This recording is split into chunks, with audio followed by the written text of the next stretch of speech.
नमो बुद्धाय, जय भीम।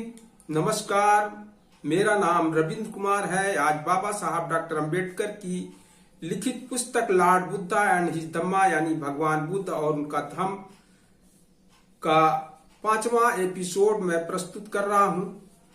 पिछले एपिसोड में हमने देखा कि रोहिणी नदी को लेकर के शाक्य और कोलियों में झगड़ा हुआ, जिसको लेकर के सेनापति, जो शाक्यों का सेनापति था, उसने शाक्य सभा की बैठक बुलाई और उसने युद्ध का ऐलान कर दिया, क्योंकि उसने कहा कि कोलियों को जब तक सबक नहीं सिखाया जाएगा तब तक वह सुधरेंगे नहीं। लेकिन वहीं सिद्धार्थ गौतम ने इसका विरोध किया।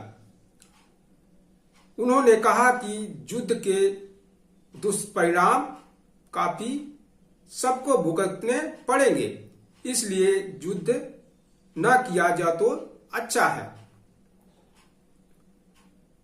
तब सेनापति ने दूसरे दिन अनिवार्य भर्ती की घोषणा कर दी, उसने प्रस्ताव रख दिया।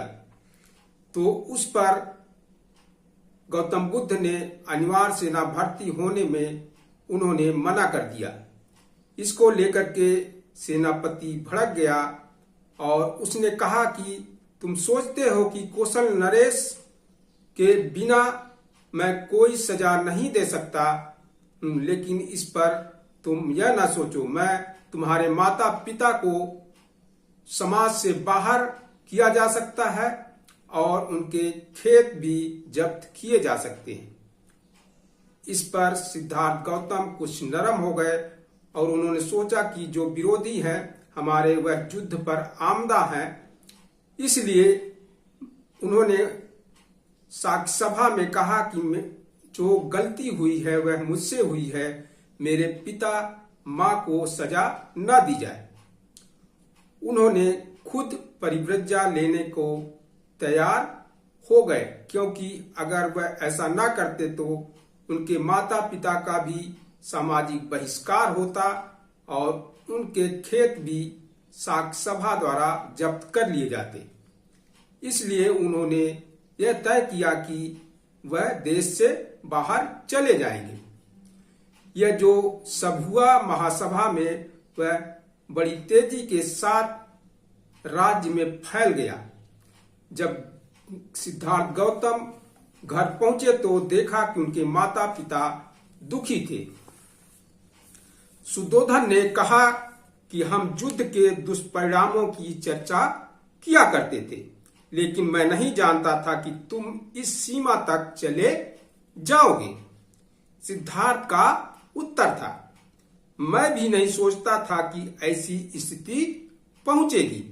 मैं समझता था कि समझाने से शाक्य शांति से समर्थक बन जाएंगे, किंतु दुर्भाग्य से सैनिक अधिकारियों ने लोगों को इतना उत्तेजित कर दिया था कि मेरी बातों का उन पर कोई प्रभाव न रहा। लेकिन मैं आशा करता हूं कि इतना तो आप समझते ही होंगे कि मैंने कैसे परिस्थितियों को अधिक बिगड़ने से बचा लिया। मैं सत्य और न्याय के पथ से विचलित नहीं हुआ और सत्य और न्याय का आग्रह करने का जो भी दंड था, मैंने उसे अपने सिर पर ले लिया। लेकिन सुद्धोधन इससे संतुष्ट नहीं था। बोला, तुमने यह नहीं सोचा कि इससे हमारे सिर पर क्या बीतेगी, लेकिन इसी कारण तो मैंने प्रवज्ञा लेना स्वीकार किया। जरा सोचो तो सही, यदि शाक्यों ने सारे खेत जब्त करने की आज्ञा दे दी जाती तो इसका क्या दुष्परिणाम हुआ होता। लेकिन तुम्हारे बिना हम इन खेतों को रख कर क्या करेंगे? सुद्धोधन बोला, सारा परिवार ही शाक्य जनपद का परित्याग कर देश से बाहर क्यों ना चल दे। रोती हुई प्रजापति गौतमी भी सहमत थी। बोली, तुम हम सबको इस प्रकार छोड़कर अकेले कैसे जा सकते हो? सिद्धार्थ ने सांत्वना दी, मां, क्या तुमने हमेशा छत्राणी होने का दावा नहीं किया? क्या यह ऐसा नहीं है? तुम्हें वीरता का त्याग नहीं करना चाहिए। इस प्रकार दुखी होना तुम्हारे लिए आशोभनीय है। यदि मैं युद्ध भूमि में गया होता और वहां जाकर मर जाता तो तुम क्या करती? क्या तब भी तुम इसी प्रकार दुखी होती? गौतमी बोली, नहीं, यह तो एक क्षत्रिय के योग्य होता, लेकिन अब तुम लोगों से दूर जंगल में जंगली जानवरों के साथ रहने जा रहे हो।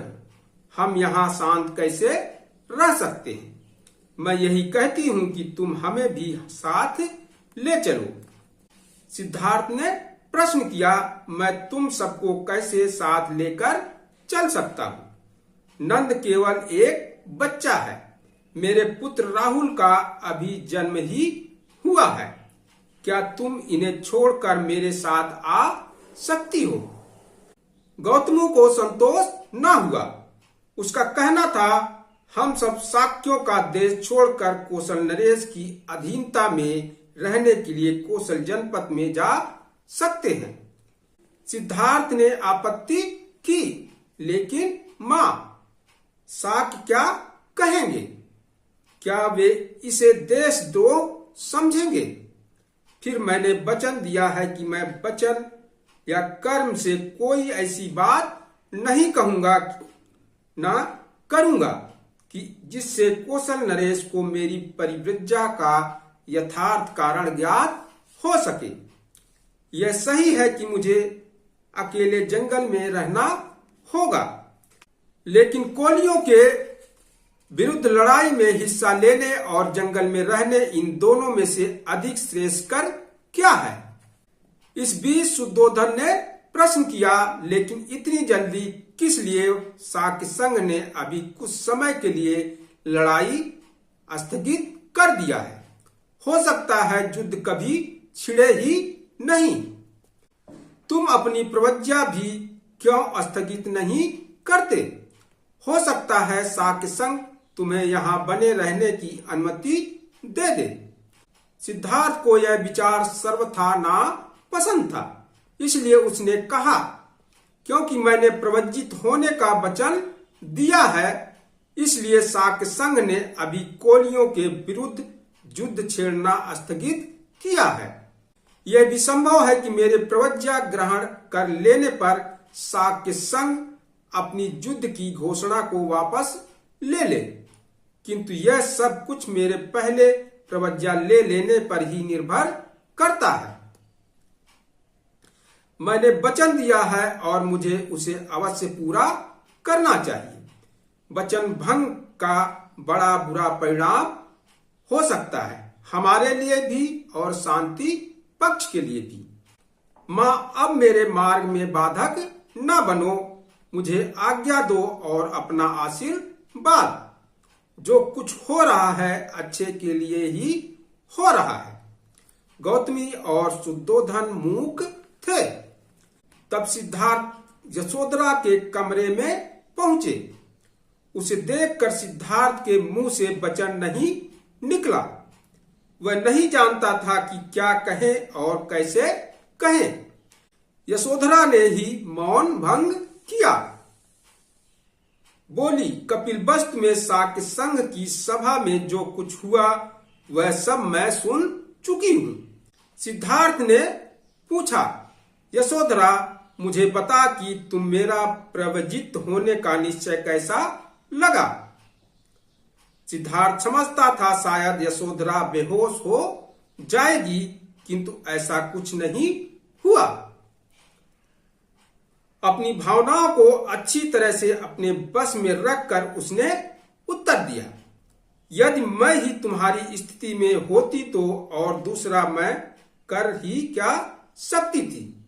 निश्चय से मैं कोलियों के विरुद्ध छेड़े जाने वाले युद्ध में हिस्सा नहीं ले सकती थी। यशोधरा ने कहा कि तुम्हारा निर्णय ठीक है, तुम्हें मेरी अनुमति और समर्थन प्राप्त है। मैं भी तुम्हारे साथ प्रवज्जित हो जाती। यदि मैं नहीं हो रही हूं तो इसका मात्र यही कारण है कि मुझे राहुल का पालन पोषण करना है। अच्छा होता यदि ऐसा ना होता, लेकिन हमें वीरता पूर्वक स्थिति का मुकाबला करना चाहिए। अपने माता पिता तथा पुत्र की चिंता ना करना। मैं जब तक जीऊंगी उनकी देखभाल करूंगी। अब मैं इतना ही चाहती हूं कि अपने प्रिय संबंधियों को छोड़ छाड़ कर जो तुम प्रवज्जित होने जा रहे हो, तुम किसी ऐसे नए पथ का आविष्कार कर सको जो मानवता के लिए कल्याणकारी हो। सिद्धार्थ इससे बड़ा प्रभावित हुआ। इससे पहले उसने कभी नहीं जाना था कि यशोधरा इतनी दृढ़ थी, इतने वीर भाव से समन्वित थी और इतनी अधिक उदाराशया थी। आज ही उसे पता लगा कि वह कितना भाग्यवान था कि उसे यशोधरा जैसी पत्नी मिली थी। आज भाग्य ने दोनों को पृथक पृथक कर दिया था। उसने उसे राहुल को लाने को कहा। एक पिता की वात्सल्यपूर्ण दृष्टि डालकर वह वहां से विदा हो गया। सिद्धार्थ ने सोचा कि वह भारद्वाज के पास जाकर प्रवज्जित हो जाएगा। भारद्वाज का आश्रम कपिलवस्तु में ही था। तदनुसार वह अपने सारथी छन्न को साथ लेकर और अपने प्रिय अश्व कंथक पर चढ़कर आश्रम की ओर चला। जो ही वह आश्रम के समीप पहुंचा, द्वार पर ही एकत्र हुए पुरुष और स्त्रियों ने उसे ऐसे घेर लिया मानो वह एक नई नवेली वधू का स्वागत कर रहे हैं। जब वे उसके सामने आए, उनकी आंखें आश्चर्य से खुली रह गई। उन्होंने बंद कमल की तरह हाथ जोड़कर उसे नमस्कार किया। वे उसे घेरे खड़े थे। उनके हृदय भावाविष्ट थे। वे ऐसे खड़े थे कि मानो वे अपने अर्ध खिले नेत्रों से उसे उसका पान कर रहे हों। बड़ी कठिनाई से उसने भीड़ में से अपने लिए रास्ता निकाला और आश्रम के द्वार में प्रवेश किया। सिद्धार्थ को यह अच्छा नहीं लगता था कि सुद्धोधन और प्रजापति गौतमी उसके प्रवजित होने के साथ उपस्थित रहे, क्योंकि वह जानता था कि ऐसे समय वे अपने को संभाले ना रख सकेंगे। लेकिन उसकी जानकारी के बिना ही वे पहले से आश्रम आ पहुंचे थे।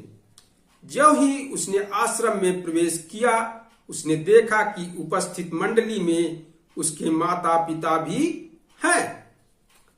अपने माता पिता को वहां उपस्थित देखकर वह सर्वप्रथम उनके पास गया और उनका आशीर्वाद चाहा। वे भावना से इतने अभिभूत थे कि उनके मुंह से एक शब्द नहीं निकल रहा था। वे लगातार रोते जा रहे थे। वे लगातार रोते रहे। उन्होंने उसे छाती से लगाया और आंसुओं से उनका अभिषेक किया। छन्न ने कंथक को एक पेड़ में बांध दिया था और पास खड़ा था। जब उसने देखा कि सुद्धोधन और प्रजापति आंसू बहा रहे थे, तो वह भी भावनात्मक अपने आंसुओं को रोक न सका।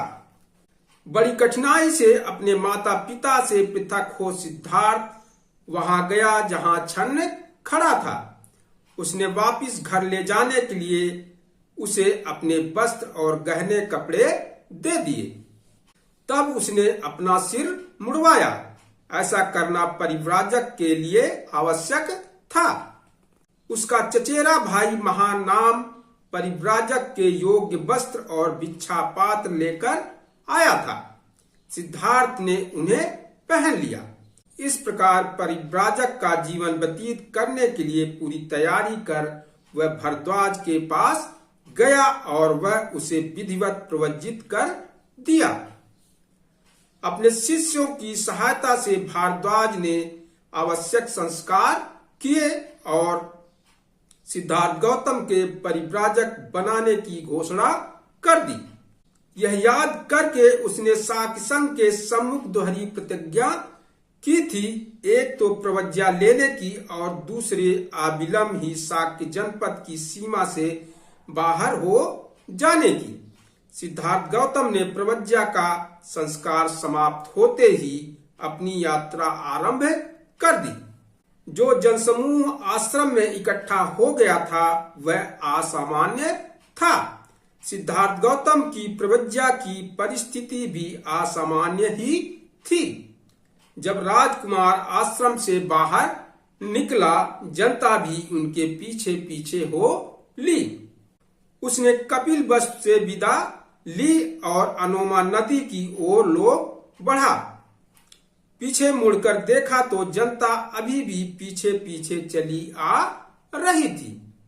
उसने उन्हें रोका और कहा, बहनों और भाइयों, मेरे पीछे पीछे चले आने से क्या लाभ है? मैं शाक्यों और कोलियों के बीच का झगड़ा ना निपटा सका, लेकिन यदि तुम समझौते के पक्ष में जनमत तैयार कर लो तो तुम सफल हो सकते हो। इसलिए कृपा करके वापिस लौट जाओ। उसकी प्रार्थना सुनी तो लोग पीछे लौटने लगे। शुद्धोधन और गौतमी भी महल को वापस चले गए। सिद्धार्थ के त्यागे वस्त्रों और गहनों को देखना गौतमी के लिए असहाय था। उसने उन्हें एक कमल के तालाब में फिकवा दिया। प्रवज्ञा ग्रहण करने के समय सिद्धार्थ गौतम की आयु केवल 29 वर्ष ही थी।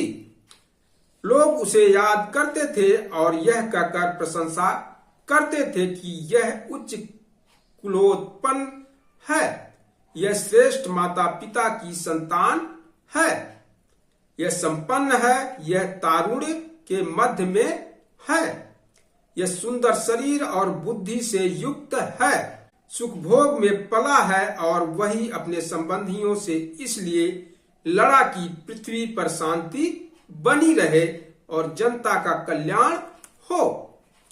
वह एक शाक्य तरुण था जिसने बहुमत के आगे झुकने के बजाय स्वेच्छा से दंड स्वीकार किया, जिसका मतलब था ऐश्वर्य के स्थान पर दरिद्रता, सुख समृद्धि के स्थान पर भिक्षाटन, गृह निवास के स्थान पर गृह त्याग। और यह जा रहा है जब कोई इसकी चिंता करने वाला नहीं, और यह जा रहा है बिना किसी भी ऐसी चीज के साथ लिए जिसे यह अपनी कह सके। इसका यह स्वेच्छा से किया हुआ महान त्याग है। यह बड़ी ही वीरता और साहस का कार्य है। संसार के इतिहास में इसकी उपमा नहीं। यह शाक्य मुनि अथवा शाक्य सिंह कहलाने का अधिकारी है। शाक्य कुमारी कृषा गौतमी का कथन कितना सही था। सिद्धार्थ गौतम के ही संबंध में उसने कहा था, धन्य है वे माता पिता जिन्होंने ऐसे पुत्र को जन्म दिया और धन्य है वह नारी जिसका ऐसा पति है।